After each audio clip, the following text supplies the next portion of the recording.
नमस्कार, मैं प्रेयसी। स्वागत है आप सभी का द प्रिंट लाइन्स में। सनातन धर्म के मुद्दे पर केंद्रीय मंत्री अनुराग ठाकुर की प्रतिक्रिया आई है। उन्होंने कांग्रेस पार्टी पर जमकर निशाना साधा। अनुराग ठाकुर ने कांग्रेस पार्टी पर सवालों की बौछार की। उनका कहना है कि कांग्रेस अपने सहयोगी दल के बयानों पर चुप्पी क्यों साधे रहती है, उनकी क्या मजबूरी है। सोच अब स्पष्ट नजर आती है। ईवीएम पर तो ठीकरा फोड़ते ही हैं, अब कारण उससे भी आगे बढ़ने शुरू हो गए हैं।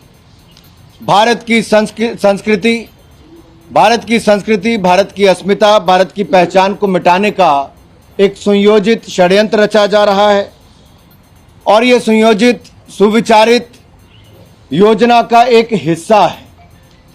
अगर आप देखेंगे, इसकी शुरुआत अमेठी की हार से ही हो गई थी और श्रीमान राहुल गांधी जी की अमेठी की हार के बाद उनका वो बयान जब दक्षिण भारत में जाकर वायनाड से उन्होंने दिया और नीचा दिखाने का काम उत्तर भारतीयों को करने का, उनके शब्द वो याद करवाते हैं कि कितनी घृणा भरी होगी और कैसे देश को अलग अलग टुकड़ों में देखने की उनकी सोच होगी। तभी तो टुकड़े टुकड़े गैंग के साथ मध्य रात्रि में भी जाकर खड़े हो गए थे। हमने तब भी कहा था कि कुछ लोग टुकड़े टुकड़े गैंग के साथ खड़े हैं, वो भारत के किस टुकड़े पर राज करना चाहते हैं, लेकिन हम वो हैं जो भारत के टुकड़े नहीं होने देंगे, भारत को एकजुट रखेंगे। आप उस बयान के बाद आज को भी देख लीजिए, ये स्पष्ट तौर पर नजर आता है कि इनकी सोच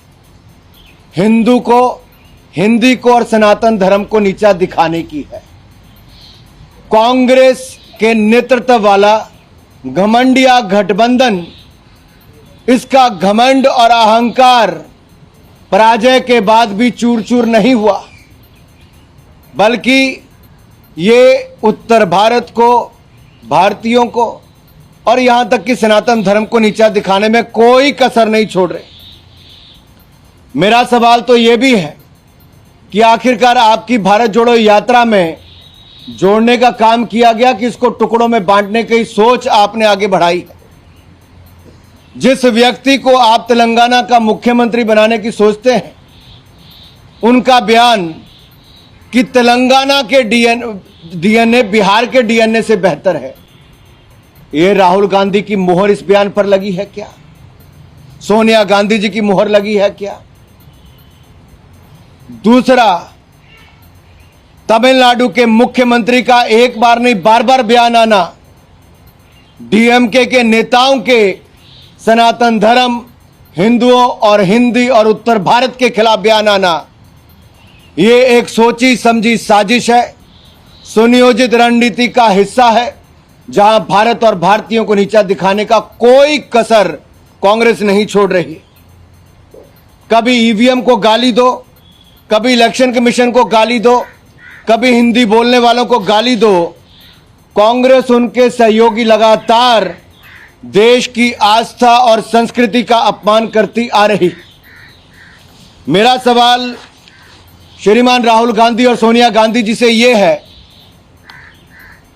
कि ये देश को बांटने वाली सोच आखिरकार कांग्रेस क्यों ला रही? कभी आप जातिवाद फैलाते हो तो कभी क्षेत्रवाद फैलाते हो। जब जातिवाद पर आपको वोट ना मिले तो आप नॉर्थ और साउथ करना शुरू कर दो। आपके सांसद ट्वीट करें द साउथ, आपके होने वाले मुख्यमंत्री कहें कि तेलंगाना का डीएनए बिहार के डीएनए से अच्छा। आप उत्तर प्रदेश के लोगों पर बार बार प्रहार करें, आपके सहयोगी दल उत्तर भारतीयों पर टिप्पणी करें और आपके होंठ सिले रहें।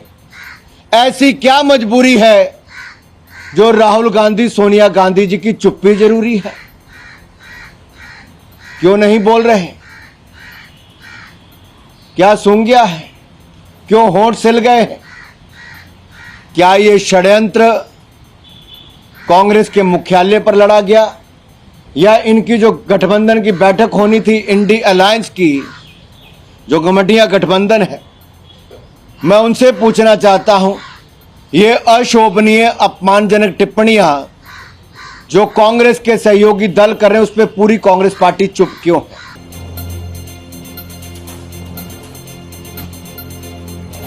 ऐसे ही महत्वपूर्ण खबरों को देखने के लिए जुड़े रहिए द प्रिंट लाइन्स के साथ।